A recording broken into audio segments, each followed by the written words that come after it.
Hello guys, कैसे हो आप सब। तो गाइस, इस वीडियो में मैं आपको इंग्लिश की स्ट्रेटजी बताने वाला हूँ फॉर एसएससी सीजीएल 2021 मेंस।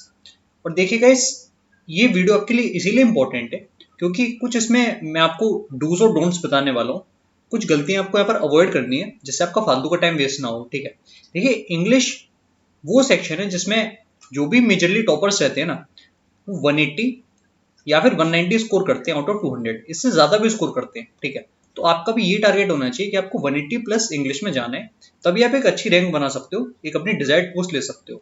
ठीक है, और जितनी मेहनत आपको मैथ्स में करनी पड़ेगी उससे काफी कम मेहनत अगर आप इंग्लिश में करते हो ना, तो आपको इतना स्कोर पक्का मिल जाएगा। ठीक है, पर वही बात है कि कुछ चीजें आपको यहाँ पर अवॉइड भी करनी पड़ेंगी। ठीक है, सही डायरेक्शन में आपको जाना है इंग्लिश के लिए। तो एक एक करके बात करेंगे। बुक्स में आपको बताऊंगा कि आप कौन सी फॉलो कर सकते हैं, और मॉक टेस्ट तो ऑब्वियसली मैं आपको बताने वाला हूँ कि कौन सा आपको लगाना है।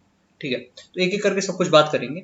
सबसे पहले यार, इंग्लिश जो आपका है मेंस के लिए, उसको हम लोग 3 सेक्शन में डिवाइड कर सकते हैं। ये आपका इंग्लिश हो गया, 3 सेक्शन में डिवाइड करते हैं। सबसे पहले मैं बोलूंगा आता है ग्रामर। ठीक है, फिर आपका हो गया वोकैब, और तीसरा सेक्शन आप मान सकते हो रीडिंग कॉम्प्रिहेंशन का, आरसी। अब इन सभी का वेटेज अलग अलग होता है। तीनों सेक्शन कवर करना आपके लिए बहुत इंपॉर्टेंट है।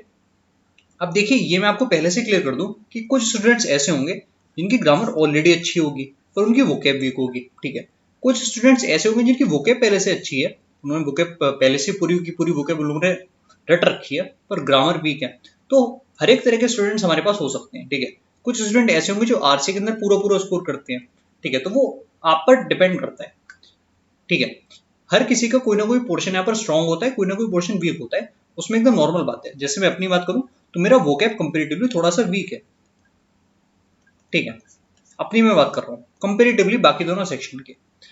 ठीक है, और एक चीज मैं आपको क्लियर कर दूं कि इंग्लिश सेक्शन के अंदर ऐसा कुछ भी नहीं है कि प्री आपका इजी होता है और मेन स्टफ होता है, ऐसा कुछ भी नहीं है। जो प्री है आपका और जो मेन्स है वो एकदम सेम लेवल पर है। ठीक है, जो चीज आपकी प्री में आती है इंग्लिश के अंदर वही चीज मेंस में आएंगी, कुछ भी डिफरेंस नहीं है। बस एक आपका पैसेज वाला जो पोर्शन होता है वो प्री के अंदर नहीं आता है, वो आपका मेंस के अंदर एड ऑन हो जाता है। बाकी सब कुछ सेम है। ठीक है, तो इसका मतलब अगर आप प्री के अंदर इंग्लिश के अंदर अच्छा परफॉर्म करके आए हो, तो इसकी पूरी उम्मीद है कि आप मेंस के अंदर भी अच्छा परफॉर्म करोगे। ये बात क्लियर हुई। ठीक है, तो प्री और मेंस इंग्लिश के लिए हम कह सकते हैं कि एकदम सेम है, कुछ भी डिफरेंस नहीं है। ठीक है, अब मैं बेसिकली जो हमने यहाँ पर डिवीजन किया था उसके हिसाब से समझाने वाला हूँ कि आपको क्या क्या फॉलो करना है। तो सबसे पहले हमारा डिवीजन था वोकैब का। देखिए, वोकैब अपने आप में बहुत इंपॉर्टेंट है। इसीलिए इंपॉर्टेंट है क्योंकि वोकैब अगर आपने पढ़ी है अच्छे से, अगर आपने पूरी वोकैब प्रीवियस ईयर की कवर कर ली, तो होगा ये कि जो ये आपको यहाँ पर टोटल दिख रहा है, ठीक है, टोटल जो आपको 31 क्वेश्चंस दिख रहे हैं जो वोकैब के आने वाले हैं, इनमें से आप पूरे के पूरे सही करोगे। ठीक है, 31 आउट ऑफ 31 करोगे। अब ये फिक्स तो नहीं है, ये वेरी कर सकता है। हो सकता है कि ये 31 से कम भी हो जाए, हो सकता है कि ये बढ़ के 40 तक हो जाए। ठीक है, तो वो यहाँ पर डिपेंड करता है कि कौन से ईयर आपने एग्जाम दिया है। ईयर वाइज वो चेंज होता रहता है थोड़ा थोड़ा। जैसे अपन एंटोनिम 3 पूछे गए, तो आपके एग्जाम में हो सकता है कि एंटोनिम 5 आ जाए। ठीक है, या फिर ये हो सकता है कि वन वर्ड सब्सटीट्यूशन 12 से बढ़कर 15 हो जाए। तो वो वेरी होता रहता है, उसमें कुछ भी फिक्स नहीं है, बट फिर भी रफ आइडिया लेके चलते हैं कि वोकेब में अगर आपने अच्छे से करी है तो पूरे में से पूरा स्कोर करोगे। ये गारंटी ग्रामर और आरसी में नहीं होती। ठीक है, जो गारंटी आपको वोकेब में मिलेगी ना, क्योंकि वोकेब में लेट सपोज यहाँ पर कोई भी एक वर्ड है आपके पास, ठीक है, तो वो वर्ड तो फिक्स्ड है ना, उसका जो मीनिंग आपने याद किया वो मीनिंग तो करेक्ट है, वो आपको अगर ऑप्शन में दिख रहा है तो वही करेक्ट होगा। ठीक है, तो वोकेब में नंबर की गारंटी होती है, इसलिए वोकेब को आपको अच्छे से लेकर चलना है। और वोकेब को आप कहाँ से कंप्लीट करोगे? दो सोर्स मैं आपको बता देता हूँ, आपको जो पसंद है आप वो फॉलो कर सकते हो। ठीक है, दोनों सोर्स अपने आप में बहुत अच्छे हैं। सबसे पहला सोर्स मैं आपको बताऊंगा, सबसे प्राइमरी सोर्स। ठीक है, और ऐसा नहीं कि आपको दोनों सोर्स फॉलो करने हैं, आप दोनों में से किसी एक को फॉलो करते हो उतना भी सफिशियंट है। वो है आपका ब्लैक बुक। वोकैब के लिए भाई ब्लैक बुक से बढ़िया कुछ भी नहीं है, ये बात पे एकदम क्लियर बोल दो। और आप लोग तो बहुत समझदार हो, आप लोग तो इसकी पीडीएफ वगैरह भी जुगाड़ कर लोगे। पर मेरी सलाह है कि किताब खरीद लेना, इतनी महंगी नहीं आती है। ब्लैक बुक ले लेना, इंग्लिश की ब्लैक बुक आप लोग ले लेना, बहुत बेनिफिट आपको मिलेगा इससे। ठीक है, और ये 30 नंबर को कम मत समझना, ये 30 नंबर कम नहीं होते हैं, ये 30 नंबर आपके पक्के हो जाएंगे ब्लैक बुक से। और ब्लैक बुक भी बहुत मोटी है यार, करने में टाइम तो आपको लगेगा, पर अच्छे से पूरी रट लेना। और मुझे पूरी उम्मीद है कि आप काफी लोग पहले से पढ़ भी चुके होंगे प्री के लिए थोड़ा बहुत। ठीक है, और डिटेल में उसको पूरा एक बार फिर से रिवाइज कर लेना या फिर 2 बार रिवाइज कर लेना, जितना आपके पास टाइम है उस हिसाब से, ठीक है। इंपॉर्टेंट है काफी वोकैब, इसको इंपॉर्टेंस जरूर देना, ठीक है। तो ये तो हो गया वोकैब के लिए। और दूसरा सोर्स मैं आपको बता दूं पहले, अगर किसी को ऐसा लगता है कि जैसे ब्लैक बुक का एनालिसिस जो यहाँ पर एक चैनल पर आया था, उसमें हमको पता चला था कि जो आपका 2020 मेंस का पेपर हुआ है, तो निखिल सर ने ऐसा बताया था कि इसके अंदर जो 90% वोकैब थी, 90% शायद एग्जैक्ट फिगर ना हो, पर हाँ 90% जो आपकी वोकैब थी वो इसी बुक से फंसी थी, ठीक है। तो पूरा पूरा मान सकते हो कि लगभग पूरा पेपर आपका इसी से फंसने वाला है, ठीक है। और दूसरा सोर्स अगर आपको चाहिए तो मैं बता देता हूँ, आप लोग माय पाठशाला ने जो लॉन्च करी है 90 डेज वोकैब प्लानर, उसको भी ले सकते हो, ठीक है। वो आपकी चॉइस है, दोनों में से आप किसी को ले लो, काम चल जाएगा। कंटेंट दोनों में सेम है, कुछ भी डिफरेंस नहीं है, सब कुछ सेम है यार, ठीक है। सब कुछ सेम है, दोनों में कंटेंट एकदम सेम है, कुछ भी डिफरेंस नहीं है, प्रीवियस ईयर इंक्लूड करा गया है और वही एग्जाम के अंदर आता है, ठीक है। आगे बढ़ते हैं, ये तो वोकैब के लिए हो गया। और यार वोकैब अच्छे से करना, मैं फिर से बार बार इसलिए रिपीट कर रहा हूँ क्योंकि ये इंपॉर्टेंट सेक्शन है, ठीक है। इसमें नंबर नहीं खोने हैं आपको। फिर हम लोग आते हैं ग्रामर की तरफ, सबसे इंपॉर्टेंट फैक्टर, सबसे इंपॉर्टेंट फैक्टर आप मान सकते हो आपके स्कोर के अंदर ग्रामर रहेगा, ठीक है। ग्रामर में यार आपको टारगेट करना है कि ये जो 118 नंबर है ना, 118 जो आपको यहाँ पर दिख रहे हैं, इसमें से आपको 110 प्लस टारगेट करके चलना है ग्रामर के अंदर, ठीक है।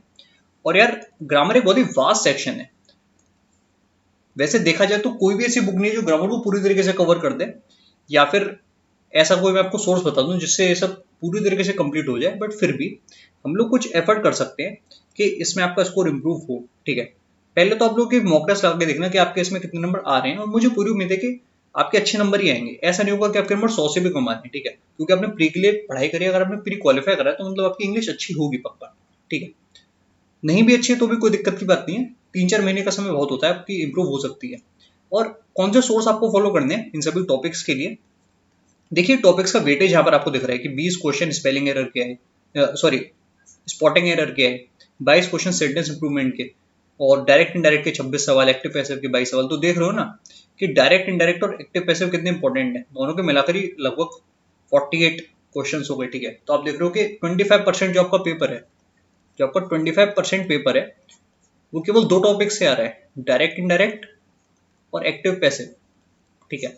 तो देखो ये दोनों टॉपिक कितने इंपॉर्टेंट है, तो जो चीज इंपॉर्टेंट है ना उसको आप ज्यादा पढ़ा करो, ये मैं आपको समझाना चाह रहा हूँ, ठीक है। अब बुक्स कौन सी फॉलो करनी है ये भी मैं आपको बता दूं।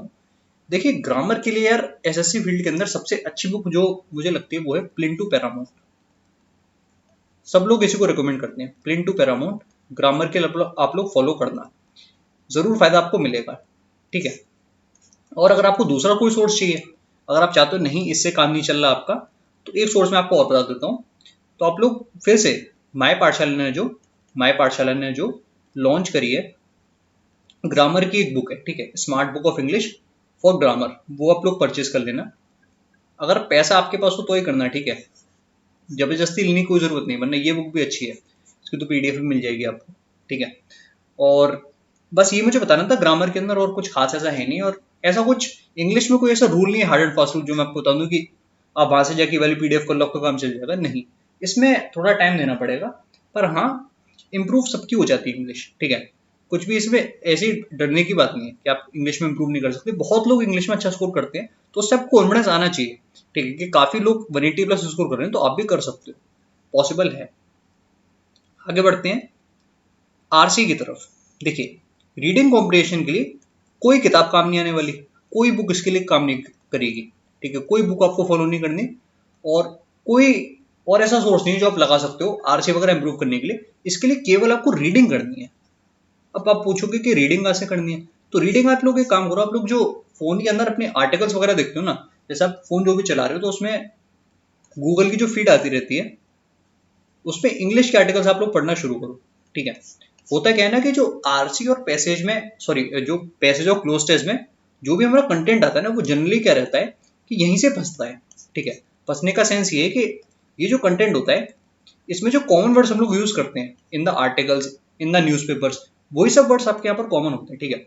अगर आपकी ग्रामर थोड़ी बहुत अच्छी है, अगर आपकी वोके पे थोड़ी बहुत पकड़ है, तो आपको जो भी यहाँ पर कंटेंट होगा इस फीड के अंदर, या फिर कोई भी अगर आपने लेट्स सपोज आर्टिकल उठाया, तो इस आर्टिकल के अंदर जो भी चीजें लिखी होंगी अगर आपको पूरी पूरी समझ में आ रही हैं, ठीक है, और आपको समझ में आ रहा है कि आर्टिकल आपसे क्या कहना चाह रहा है, ठीक है, किस साइड आर्टिकल जा रहा है, तो इसका मतलब आपका रीडिंग कॉम्बिनेशन अच्छा है, ठीक है।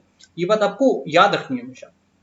इसके लिए कोई भी ऐसा हार्ड एंड फास्ट रूल नहीं है, इसके लिए कोई भी ऐसी बुक नहीं है जो आप फॉलो कर सको, पर हाँ जितनी आप रीडिंग करोगे उतना आपको बेनिफिट इससे मिलेगा। एक सोर्स मैं आपको और बताता हूँ, आप लोग क्यूरा.com, क्यूरा एक वेबसाइट है, तो आप लोग क्यूरा.com को रीड करो, उस पर बहुत अच्छे अच्छे आंसर्स आपको मिलेंगे, ठीक है। और इनफैक्ट बहुत सारे एसएससी सीजीएल सेलेक्टेड लोग जो हैं वो इस पर लिखते रहते हैं, तो यहाँ पर आप रीड करोगे ना तो यहाँ पर आपको बहुत अच्छे अच्छे आंसर्स मिलेंगे, उनको आप रीड करना, ठीक है। ग्रामर भी आपकी इंप्रूव होगी और रीडिंग हैबिट आपकी फॉर्म होगी। जिसकी भी रीडिंग हैबिट होती है, रीडिंग हैबिट, वो इस सेक्शन के अंदर अच्छा स्कोर करता है। बहुत लोग आपने देखे होंगे जिनको अगर एक लेट सपोज बड़ा सा पैसेज दे दिया जाए, ठीक है, ये उनको एक पैसेज आपने दे दिया, बड़ा सा पैसेज है, पैसेज के सिर्फ 5 क्वेश्चन मैंने मान लिए, यहाँ पर 5 क्वेश्चन है, Q1, Q2, Q3, Q4, Q5, और टाइम मैंने दे दिया 5 मिनट का। तो बहुत लोग तो यार ऐसे होते हैं जो 5 मिनट में पूरा पैसेज ही नहीं पढ़ पाते, ठीक है, पूरा पैसेज ही नहीं रीड कर पाएंगे। और बहुत लोग ऐसे भी होते हैं जो केवल 3 मिनट में इस पूरे पैसेज को रीड करके इन क्वेश्चंस पर आ जाएंगे, ठीक है, और बाकी के 2 मिनट में वो अपना खटाखट आंसर मार के निकल जाएंगे आगे, ठीक है। तो रीडिंग हैबिट जिसकी होती है ना, वो जल्दी इस सेक्शन को कर पाता है, और टाइम आपको बचाना ही है, ठीक है। तो इसलिए मैं कह रहा हूँ कि रीडिंग, जब आपकी रीडिंग हैबिट डेवलप होगी तब आप इस सेक्शन में कमांड पा पाएंगे, ठीक है। तो ये बात होगी तीनों सेक्शंस की, इतना आपको फॉलो करके चलना है। इंग्लिश में कभी भी आप लोग डरना मत कि नंबर इंप्रूव नहीं होंगे, बिल्कुल होंगे। जैसे जैसे प्रैक्टिस करते जाओगे, रीड करते जाओगे, मॉक टेस्ट देते जाओगे, थोड़े थोड़े इंप्रूव होते रहेंगे, ठीक है। अब बात करते हैं मॉक टेस्ट कहां से देनी है। तो गाइस सबसे पहले तो मैं आपको ये बता दूं कि मॉक टेस्ट लगाने से पहले आप लोग ये जानो कि जो इंग्लिश का लेवल है वो ओवर द इयर्स डिक्रीज हुआ है, और डिक्रीज कहां तक हुई मैं आपको समझाता जा रहा हूं। जैसे जो 2017 का इंग्लिश का पेपर था, वो आप मान के चल सकते हो कि मॉडरेट से टफ था, ठीक है, मॉडरेट से टफ, मॉडरेट से टफ की तरफ था। वहीं अगर आप 2018 पर आओगे, 2018 मेंस की बात मैं कर रहा हूं, तो 2018 का जो पेपर था वो आपका इजियर साइड आया इंग्लिश का, उसमें बहुत लोग के 190 प्लस आए, ठीक है। फिर जो आपका 2019 का पेपर था, अगेन इजियर साइड, ठीक है। लेकिन जो 2020 आपका मेंस का पेपर है उसको आप इजियर साइड नहीं मान सकते, वो आपका मॉडरेट आप लेके चलो, ठीक है। मॉडरेट मैंने इसलिए बोला क्योंकि बहुत ऐसे बच्चे थे जिनके मार्क्स मैथ्स के अंदर ज्यादा थे, ठीक है। कुछ बच्चे ऐसे मैंने देखे जिनके मार्क्स मैथ्स के अंदर 170 प्लस थे, पर जब इंग्लिश सेक्शन की तरफ वो आए तो लास्ट ईयर से भी उनके नंबर डिक्रीज हो गए। पिछले जितने नंबर उनके पिछले साल आ रहे थे 2019 के अंदर, उतने नंबर उन लोग के नहीं आ पाए, वहां पर 160 पे ही फंस के रह गए, ठीक है। जबकि पिछले साल उन लोग के नंबर 180 तक आए थे। तो ये बात आपको समझनी पड़ेगी कि इसको हल्के में मत ले लेना, ठीक है, क्योंकि लास्ट ईयर इंग्लिश में थोड़ा सा लेवल में इंक्रीज हमको देखने को मिला है। तो आप एक्सपेक्ट कर सकते हो कि 2021 के अंदर भी इंग्लिश को थोड़ी बहुत इंपॉर्टेंस दी जाएगी, ठीक है। तो ये सब एकदम क्लियर हुआ। और मॉक टेस्ट कहां से लगाना है तो मैं बताना भूल ही गया। आप लोग को मैं हमेशा कहता रहा हूं कि एसएससी की किसी भी एग्जाम के लिए टेक्स्ट बुक लेके चलो, और यहाँ पर भी आप लोग टेक्स्ट बुक को ही लेके चलोगे, क्योंकि जब आप एक बार प्रीवियस ईयर के जो मैंने आपको यहाँ पर बताए ये सारे पेपर जब आप दे लोगे, तब ये तो पेपर जो हैं ये काफी लिमिटेड है, ठीक है, खत्म हो ही जाएंगे। तो इसके बाद आप लोग क्या करोगे, आप लोग टेक्स्ट बुक के जो टीयर 2 के मॉक्स है ना, 200 क्वेश्चन के, उनको आप लोग देना। और इंग्लिश में आप लोग ये ट्राई करना कि जो 200 क्वेश्चन आपके हैं, आप इनमें पूरा 2 घंटा मत लो, ठीक है। आप लोग ट्राई करना कि आप इनको जैसे 1 आवर, स्टार्टिंग में 1 आवर 50 मिनट्स में कंप्लीट कर रहे हो, फिर आप लोग ट्राई करना कि आप लोग इनको 1 आवर 40 मिनट में ट्राई कर रहे हो, ठीक है। ऐसे आप लोग कोशिश करना, क्योंकि इंग्लिश में जनरली होता क्या है कि बहुत बच्चे 1.5 घंटे में पेपर को पूरा कर देते हैं, ठीक है, 1 आवर 30 मिनट्स में पेपर को पूरा को कंप्लीट कर लेते हैं। तो आप लोग थोड़ा सा इसमें कमी टाइम लेके चलना है, ठीक है। ये मुझे बताना था इंग्लिश के लिए। और दूसरा कोई सोर्स आपको लेके चलना है तो आप ग्रेड अप के दे देना, ठीक है, कोई हार नहीं है इसको देने में। पर हाँ, जिस भी मॉक टेस्ट में आपको ऐसा लगे कि लेवल बहुत ही ज्यादा हो गया इंग्लिश का, उसको कभी फ्यूचर में मत देना, ठीक है, छोड़ देना। सोच लेना कि एसएससी की इंग्लिश इजी आने वाली है, ठीक है, और ये फैक्ट है। इतना मेरे को बताना था यार, और बस यही इंग्लिश के लिए, और तो कुछ खास इसमें है नहीं, बस इतना ही है इस वीडियो में।